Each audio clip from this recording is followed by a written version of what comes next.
नमस्कार साथियों, स्वागत है आपका आपके अपने YouTube channel geography bye Anil नागर सर पर। साथियों, जैसा कि आपको पता है 19 सितंबर से 21 सितंबर तक चतुर्श्रेणी का महाकुंभ चल रहा था और ये कुंभ आज पूरा हो चुका है अपनी अंतिम शिफ्ट छठी शिफ्ट के पेपर के साथ। और आज ही आयोग के द्वारा अपने ऑफिशियल साइट पर पेपर को अपलोड भी कर दिया गया है। तो आज जो पेपर अपलोड किया गया था वो है 19 सितंबर का जो मॉर्निंग शिफ्ट का पेपर था, यानी फर्स्ट शिफ्ट का जो पेपर है वो अपलोड कर दिया गया है। तो आप वहां जाकर उस पेपर को डाउनलोड कर सकते हो। हम उसी पेपर के सॉल्यूशन और आंसर को लेकर आए हैं, आंसर की लेकर आए हैं। और ध्यान रखना, आपको ये पता है कि ये चैनल जो है पूरी तरीके से ज्योग्राफी को समर्पित है, तो हम यहाँ पर केवल ज्योग्राफी के प्रश्नों को ही सॉल्व करेंगे। साथियों, इस वीडियो को आप अपने साथ अपने साथियों के साथ भी शेयर कर दीजिएगा और चैनल पर नए आए हो तो सब्सक्राइबर जरूर कर दीजिए, साथ में ही बेल आइकन भी दबा दीजिएगा। तो चलते हैं, हम बढ़ते हैं अगले प्रश्न की ओर। और ज्योग्राफी के इस पेपर में जो पहला प्रश्न है वो है 3 नंबर पर। आप देख रहे हो यहाँ पर जो तीसरा प्रश्न है आपके सामने वो आप देख पा रहे होंगे कि प्रश्न है क्या है, राजस्थान और पाकिस्तान के बीच अंतर्राष्ट्रीय सीमा की कुल लंबाई कितनी है। तो आपको पता है राजस्थान और भारत के बीच में जो अंतर्राष्ट्रीय सीमा है उसकी टोटल लंबाई 1070 किलोमीटर है, जबकि भारत और पाकिस्तान के मध्य में इस अंतर्राष्ट्रीय सीमा की लंबाई कितनी है। तो 3323 किलोमीटर है। ठीक है, रेड क्लिफ लाइन की टोटल लंबाई और भारत में राजस्थान में ये कितनी है, 1070 किलोमीटर। तो इसका सही आंसर 1070 किलोमीटर रहने वाला है। अगले प्रश्न की ओर हम लोग चलते हैं। तो प्रश्न संख्या हमारे सामने निकल कर आता है 8वां। और 8वें प्रश्न को आप यहाँ पर देख पा रहे हैं, राजस्थान राजस्थान का क्षेत्रफल भारत की कुल क्षेत्रफल का लगभग कितना परसेंट है। तो आपको पता है राजस्थान देश के कुल क्षेत्रफल का 10.41% भाग रखता है, यानी इसका सही आंसर क्या रहने वाला है, बी। नेक्स्ट और अगले प्रश्न की ओर हम लोग बढ़े तो नेक्स्ट और अगला प्रश्न जो ज्योग्राफी का है वो है प्रश्न नंबर 14। और प्रश्न संख्या 14 पर अगर बात करते हैं तो 2011 की जनगणना के अनुसार 2011 की जो जनगणना है उसके अनुसार राजस्थान का जो शहरी लिंगानुपात है, यहाँ पर बात की जा रही है राजस्थान के शहरी लिंगानुपात की। और राजस्थान का जो शहरी लिंगानुपात है वो कितना रहा है साथियों। तो आपका आंसर होगा 914 महिलाएं प्रति 1000 पुरुषों पर। नेक्स्ट और अगले प्रश्न की ओर चलें तो अगला प्रश्न है आपके पास प्रश्न संख्या 22। और 22 नंबर के प्रश्न पर अगर हम लोग चर्चा करते हैं तो प्रश्न संख्या 22 पर आप देख सकते हो, लूनी नदी अनंततः निम्नलिखित में से किसमें जाकर मिलती है। तो लूनी नदी अपना मुहाना कच्छ की खाड़ी में जाकर बनाती है, यानी कच्छ के रन में जाकर लूनी नदी मिल जाती है। साथ में ही अगला प्रश्न जो हमारे पास है वो है, भारत के उत्तर पश्चिमी रेलवे मंडल यानी उत्तर पश्चिमी रेलवे जोन का जो मुख्यालय है वो कहाँ पर है। तो साथियों, वर्तमान में भारतीय रेलवे के 19 जोन कार्यरत हैं, उनमें से एक जोन का मुख्यालय हमारे राजस्थान में भी है, उत्तर पश्चिमी रेलवे जोन। और ये जो रेलवे जोन है ये कहाँ पर है साथियों, जयपुर के अंदर है। तो इसका सही आंसर क्या रहने वाला है, बी। नेक्स्ट और अगले प्रश्न की ओर बढ़े तो प्रश्न है आपके सामने 25 नंबर का प्रश्न है, निम्नलिखित में से कौन सी एशिया की दूसरी सबसे बड़ी कृत्रिम झील मानी जाती है। तो एशिया की दूसरी जो सबसे बड़ी कृत्रिम मीठे पानी की झील है वो कौन सी मानी जाती है, जयसमंद। भारत की सबसे बड़ी और एशिया की सबसे बड़ी जो कृत्रिम मीठे पानी की झील है वो गोविंद वल्लभ पंत सागर है। और उसके बाद जयसमंद को एशिया की दूसरी सबसे बड़ी मीठे पानी की झील माना जाता है। नेक्स्ट और अगले प्रश्न की ओर हम लोग बढ़ते हैं तो प्रश्न संख्या 30। और 30 नंबर का जो प्रश्न है हमारे पास वो है, आप देख पा रहे हैं, भारत की जनगणना 2011 के अनुसार राजस्थान के निम्नलिखित में से किस जिले में लिंगानुपात प्रति 1000 पुरुषों पर महिलाओं की जो संख्या है वो सबसे कम दर्ज की गई है। तो राजस्थान के किस जिले का लिंगानुपात सबसे कम दर्ज किया गया है या किस जिले का है? तो आपका आंसर होगा धौलपुर। ठीक है, किस जिले का है? राजस्थान में जो लिंगानुपात है सबसे कम वो किस जिले का है? धौलपुर का। अगले प्रश्न की ओर बढ़ते हैं, प्रश्न संख्या 32 और 32 पर है, राजस्थान में कौन से मेले को आदिवासियों का कुंभ कहा जाता है? तो आपको पता है बेणेश्वर धाम डूंगरपुर को आदिवासियों का कुंभ कहा जाता है। यह त्रिवेणी पर अवस्थित है जहां पर सोम, जाखम और माही नदी का संगम होता है। कौन सी? माही प्लस सोम प्लस जाखम नदियों का संगम होता है। ठीक है, नेक्स्ट और अगले प्रश्न की ओर हम लोग बढ़ते हैं। तो अगला प्रश्न आता, प्रश्न है हमारे सामने प्रश्न संख्या 36 और प्रश्न संख्या 36 पर बात करें तो प्रश्न संख्या 36 पर आप देख पा रहे हैं, नदियों द्वारा निक्षेपित अवसादों से बनने वाली मिट्टी को क्या कहा जाता है? तो ऐसी मिट्टी को साथियों जलोढ़ मृदा कहा जाता है और ये मिट्टी राजस्थान में सर्वाधिक रूप से पूर्वी राजस्थान में पाई जाती है। कहाँ पर पाई जाती है? पूर्वी राजस्थान में पाई जाती है। नेक्स्ट और अगले प्रश्न की ओर हम लोग बढ़े तो प्रश्न संख्या 37, मार्च 1949 में वृहत्तर यानी ग्रेटर राजस्थान का गठन निम्नलिखित में से किन राज्यों के एकीकरण के बाद हुआ था? तो आपको पता है इससे पहले जो संयुक्त राजस्थान हुआ करता था, इस संयुक्त राजस्थान में किसमें?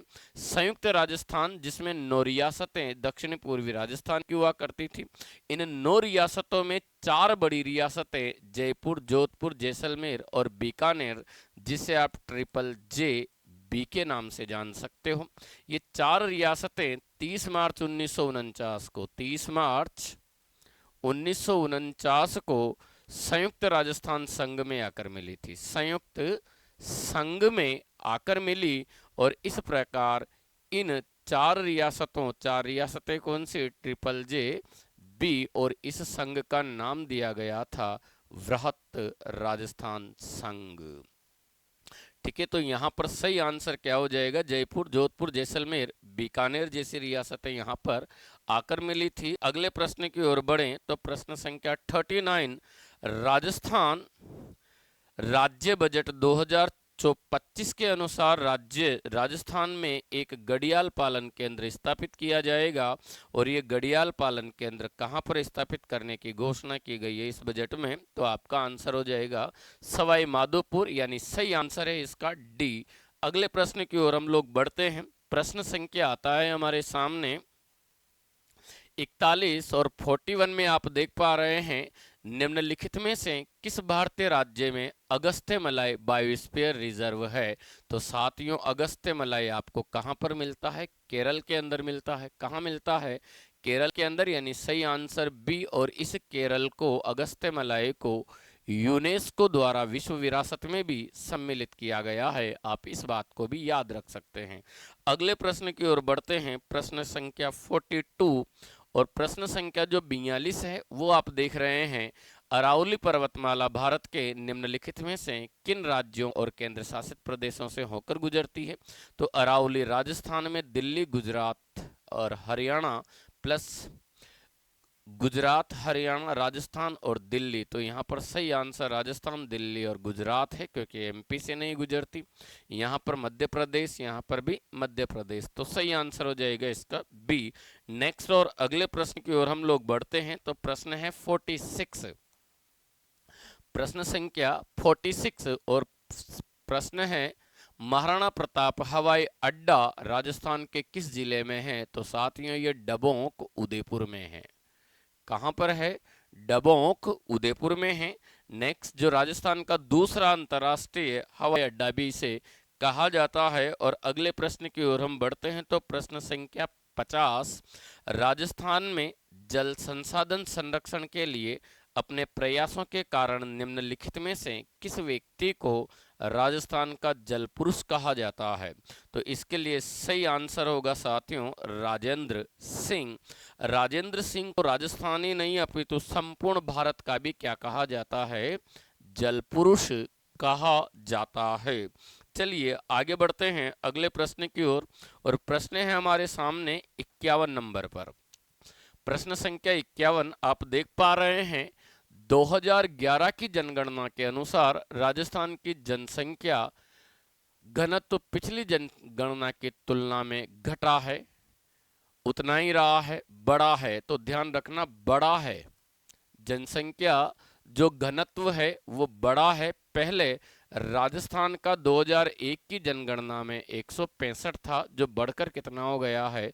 200 हो गया है। अर्थात 35 व्यक्तियों की वृद्धि हुई है प्रति वर्ग किलोमीटर में। तो क्या हुआ है? बड़ा है। इसका सही आंसर हो जाएगा आपके सामने सी। अगले प्रश्न की ओर हम बढ़ते हैं।